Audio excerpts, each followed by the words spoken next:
அன்பு நேயர்களே வணக்கம்.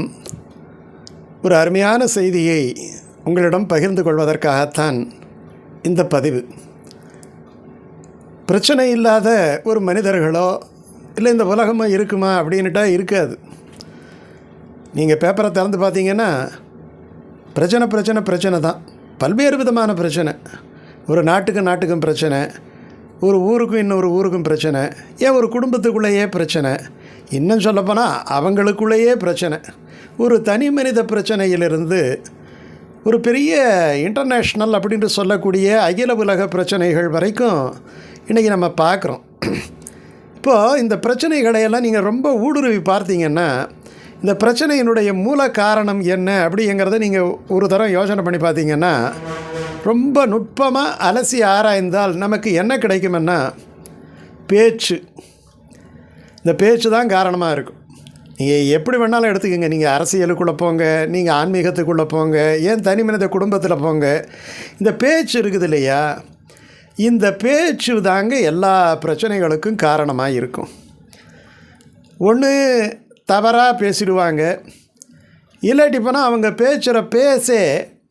அவங்க பேசுகிற பேச்சு இருக்குது இல்லையா, அதுவே தவறாக புரிந்து கொள்ளக்கூடும். அதாவது மிஸ்இன்டர்பிரட்டேஷன், மிஸ் அண்டர்ஸ்டாண்டிங் அப்படின்ட்டெல்லாம் ஆங்கிலத்தில் சொல்லுவாங்க இல்லையா, இது ரொம்ப அதிகம். இவனுக்கு அந்த நோக்கமே இருக்காது, ஆனால் அந்த பேச்சு தவறாக புரிந்து கொள்ளப்படும். இதுதான் நமக்கு ரொம்ப முக்கியம். நீங்கள் ஒன்றும் வேண்டாம், இப்போ செய்தித்தாளையே பாருங்களாம். அன்றைக்கே ஒரு அறிஞர் சொன்னார், அதாவது நீங்கள் செய்தித்தாளை பார்த்து பல செய்திகளை நாம் தெரிந்து கொள்ளுகிறோம் அப்படின்ட்டு நம்ம நினைக்கிறோம். ஆனால் பலவிதமான செய்திகள் நாம் படிக்காததால் அந்த செய்திகள் தெரியவில்லையே என்ற குற்றம் மட்டும்தான் நமக்கு இருக்கும். ஆனால் இன்றைக்கி இன்றைய ஊடகங்களையும் இன்றைய செய்தித்தாள்களையும் படிக்கின்ற பொழுது நாம் பல செய்திகளை தவறாக நாம் தெரிந்து கொள்கிறோம் என்பதை புரிந்து கொள்வதற்கு ரொம்ப காலம் இருக்கும். இன்றைக்கி மிஸ்இன்ஃபர்மேஷன் அப்படின்னு சொல்லப்படுகின்ற சரி அல்லாத செய்திகள் தான் பல ஊடகங்களிலே புழங்கி கொண்டிருக்கின்றன. அது நம்முடைய மன அமைதியை குறைக்கிறது. நீங்கள் பாருங்களா, நமக்கு பகவான் 2 விஷயம் முக்கியமாக படைச்சிருக்கிறாங்க. ஒன்று வாய், இன்னொன்று காது. இந்த வாய்க்கு 2 வேலையை வச்சான், காதுக்கு ஒரு வேலையை தான் வச்சான். இந்த காது மூட முடியாது, வாயை மூடிக்கலாம் தேவைப்பட்டால்.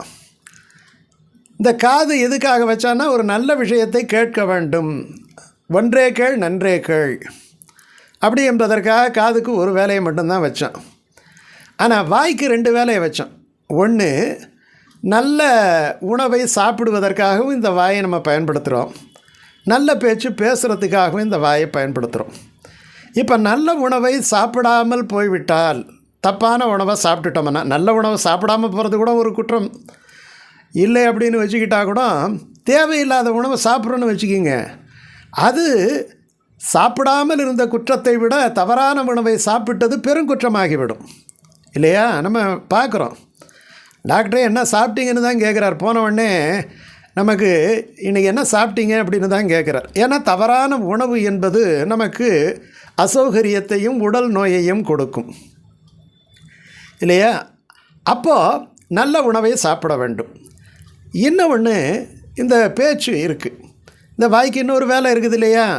எப்போ சில பேர் பார்த்திங்கன்னா விடாமல் சாப்பிட்டுக்கிட்டே இருப்பாங்க, அதே மாதிரி விடாமல் பேசிக்கிட்டே இருப்பாங்க, நிறுத்தவே முடியாது. அந்த பேச்சில் ஏதாவது ஒரு அர்த்தம் இருக்குமா, ஒரு பொருள் இருக்குமா, இல்லை அவங்களுக்கு ஏதாவது உபயோகம் இருக்குமா, இல்லை அடுத்தவங்களுக்கு ஏதாவது உபயோகம் இருக்குமா? இருக்கவே இருக்காது. அதனால தான் ஆண்டாள் சொன்னான், தீக்குறளை சென்றோதோம்னு சொன்னான், ஓதோம்னு சொல்லலை. ஏன்னா இந்த தப்பான பேச்செல்லாம் பார்த்திங்கன்னா ஒவ்வொரு ஆளாக போய் நம்ம சொல்லி அதில் ஒரு தற்காலிகமான சந்தோஷத்தை பெறுதல். இப்போ தவறான பேச்சு, அந்த பேச்சில் ரொம்ப கவனமாக இருக்கணும். அதேமாதிரி தவறான செய்தியை கேட்கக்கூடாது, நல்ல செய்திகளை மட்டும்தான் கேட்கணும். அதனால திருவள்ளுவர் சொல்கிறாரு, கேட்பினும் கேளாத்தகையவே கேள்வியினால் தோற்கப்படாத செவி. நல்ல செய்தியை கேட்பதற்குத்தான் இந்த காதிலே துளை இருக்கிறது என்னட்டு அவர் சொல்கிறார். அதே மாதிரி நல்ல வார்த்தையை பேசுவதற்குத்தான் ரொம்ப அழகாக சொல்கிறார் இல்லையா, கனி இருப்ப காய் கவர்ந்தற்றுங்கிறார். ஒரு நல்ல இனிமையான கனி, அதை போன்ற இனிமையான சொற்கள், சில பேர் பேசினாலே பார்த்திங்கன்னா இவங்ககிட்ட ஏன் பேசணுங்கிற மாதிரி இருக்கும். சில பேர் பேசுனாங்கன்னா கேட்டுக்கிட்டே இருக்கலாம் மாதிரி இருக்கும். ஒரு நல்ல சொல் என்பது நமக்கு ஒரு மருந்து மாதிரி. அது நம்முடைய உள்ள நோயை பெரிய அளவில் நமக்கு நீக்கிவிடும், உள்ள நோயை நீக்கிவிடும். பேசும்போது ரொம்ப கவனமாக சொற்களை பேசணும். ஒன்றும் வேண்டாங்க, திருநீலகண்டர் கதை உங்களுக்கு எல்லாம் தெரியும். அந்த அம்மா பரத்தையர் வீட்டுக்கு போயிட்டு இவர் மனைவியை தொடுவதற்கு வருகின்ற பொழுது ஒரு வார்த்தை சொல்கிறாங்க, எம்மை தீண்டுவீராகில் திருநீலகண்டம். அவ்வளோதான். அவர் அந்த வார்த்தையை பாருங்கள், அந்த வார்த்தையில் பன்மையில் அந்த அம்மா சொல்கிறாங்க, எம்மை அப்படின்னு சொல்கிறார். தன்னைத்தான் தீண்டக்கூடாதுன்னு சொல்கிறார். ஆனால் அந்த வார்த்தையிலேயே அந்த ஒரு குறிப்பிட்ட சொல்லானது திருநீலகண்டரை சுட்டெரிக்கிறது.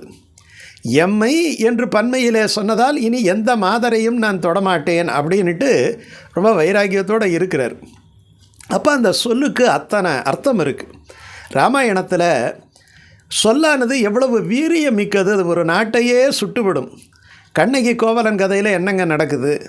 அதாவது ஒரு சின்ன வார்த்தை பிசகி போய் தான் இந்த சிலம்பை கொண்டு அந்த கள்வனை கொண்டு வருக என்பது இவன் கொன்று வருகன்னுட்டு அவன் எடுத்துக்கிட்டு போய் சாவடிச்சிடறான் இல்லையா? கொன்று கொண்டுங்கிற 2 வார்த்தைகள், ஒரு சின்ன வார்த்தை பிசகி போயிடுச்சு. அந்த பிசகினதால் எல்லாமே பிசகிடுச்சு, பார்க்குறோம் இல்லையா? அதே மாதிரி சீதை சொல்கிறா, அனுமன் இடத்துல சொல்கிறா. அனுமன் தன்னுடைய தோளிலே ஏறிக்கொண்டு ராமனிடத்திலே போய் சேர்ந்து விடலாம், இப்படி கஷ்டப்பட வேண்டியதில்லையே அப்படி என்று சொல்லுகின்ற பொழுது சீதை ஒரு வார்த்தையை சொல்கிறான், என்னை நானே காப்பாற்றி கொள்ளும் ஆற்றல் இல்லாமலாக இருக்கிறேன். நான் பெரிய ஆயுதங்களெல்லாம் எனக்கு ஒன்றும் வேண்டியதில்லை. இவன் ராவணன் எத்தனை வரபலம் பெற்றவனாக இருந்தாலும் கூட என்னுடைய ஒரே ஒரு சொல்லினால் அவனை சுடுவேன். எல்லை நீத்த உலகங்கள் யாவும் என் சொல்லினால் சுடுவேன். அது தூயவன் வில்லின் ஆற்றற்கு மாசென்று வீசினேன். என்ன அழகாக சொல்கிறான். அப்போ சொல் என்பது ரொம்ப அற்புதமான விஷயம். இந்த சொல்லிலே தான் ரொம்ப அற்புதமான பெரிய விஷயங்களை எல்லாம் செய்பவன். கம்பராமாயணத்திலே சொல்லின் செல்வன் என்கிற ஒரு விருதை ராமனால் பெற்ற யார்? அனுமன். இந்த அனுமன் அதிகமாக பேசுனதுக்காக அந்த சொல்லின் செல்வன் என்கிற பட்டத்தை ராமன் கொடுக்கல இல்லையா? குறைவாக பேசுனதுக்காகவும் கொடுக்கல. அவன் எதுக்காக கொடுத்தான்னா, அவன் அதிகமாகவும் பேசவில்லை, குறைவாகவும் பேசவில்லை, சரியாக மட்டும் பேசினான். அதுதான் முக்கியம்.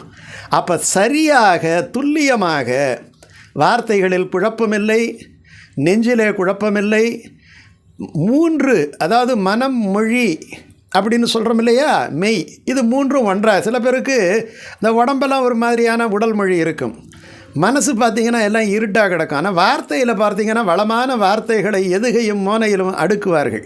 அந்த பேச்சு கிடையாது. பேசும்போது கண்ணை பார்த்து பேசணும்னு சொன்னதுக்கு என்ன அர்த்தம்?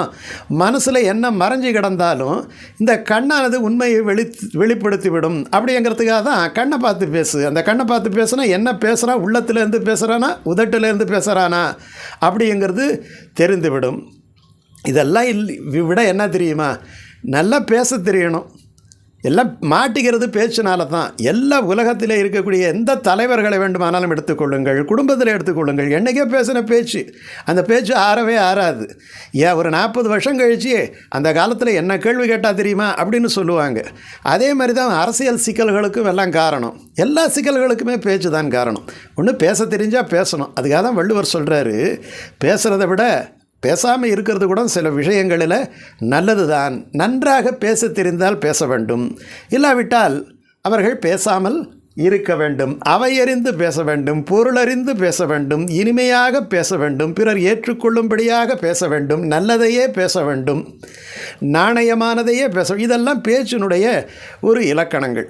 அருணகிரிநாதர் சொல்கிறாரு, இப்போது நம்ம உண்ணாவிரதம் இருக்கிறோம் இல்லையா, ஒரு நாள் உண்ணாவிரதம் இருந்தால் உள்ளே இருக்கிற உறுப்புகளெல்லாம் சுத்தமாக போய் நமக்கு என்ன ஆகுது, நம்ம உள்ளே நல்ல ஒரு சுகம் கிடைக்குது, நோய்களெல்லாம் மாறுது. அதே மாதிரி இதெல்லாம் உடல் நோய் மாறுவதற்கு உண்ணாவிரதம் இருக்கிறது ரொம்ப நல்லது. உண்ணா நோன்பு. அவர் என்ன சொல்கிறாரு, இதே மாதிரி பேசாமல் இருக்கிறது ஒரு நோன்பு தான்ங்கிறார். பேசாமல் இருந்தால் ஏன்னா சொல்லாத சொல்லுக்கு விலை ஏதும் இல்லை. கண்ணதாசன் பாடினார் இல்லையா? அருணகிரிதாரர் சொல்கிறாரு, உல்லாச நிற குலயோக வித சல்லாப வினோதனும் நீ இலையோ எல்லா மற என்னை இழந்த நலம் சொல்லாய் முருகா சுரபூபதினு கந்தர் அனுபூதியில் சொல்லுகின்ற பொழுது சொல்லற அப்படிங்கிறார். எப்படி இருக்கணும்? எனக்கு மௌனத்தை நீ வழங்க வேண்டும். சொல்லற சொற்களெல்லாம் இல்லாத ஒரு தியான நிலைக்கு வர வேண்டும். அதனால் நீங்கள் எப்படி வாரத்துக்கு ஒரு நாள் இல்லை மாதத்துக்கு ஒரு நாள் இந்த உண்ணா நோன்பு இருக்கிறீங்களோ, அதே மாதிரி பேசா நோன்பு, இந்த பேசா நோன்பு இருந்து விட்டாலே அந்த நோன்பினுடைய பலன் நமக்கு ஆத்ம சக்தியை அதிகரிக்க செய்யும். எல்லாத்த விட இந்த வாயினால் பேச்சினால் வரக்கூடிய வம்பு வழக்குகள் இருந்த நம்மை விடுவிக்கும். அதனால தான் ஆன்மீகத்திலே சொன்னாங்க, ரொம்ப பேசாதேன்னாங்க. ரொம்ப பேசாமல் இருக்கிறது கூட ஒரு தவம்தான்.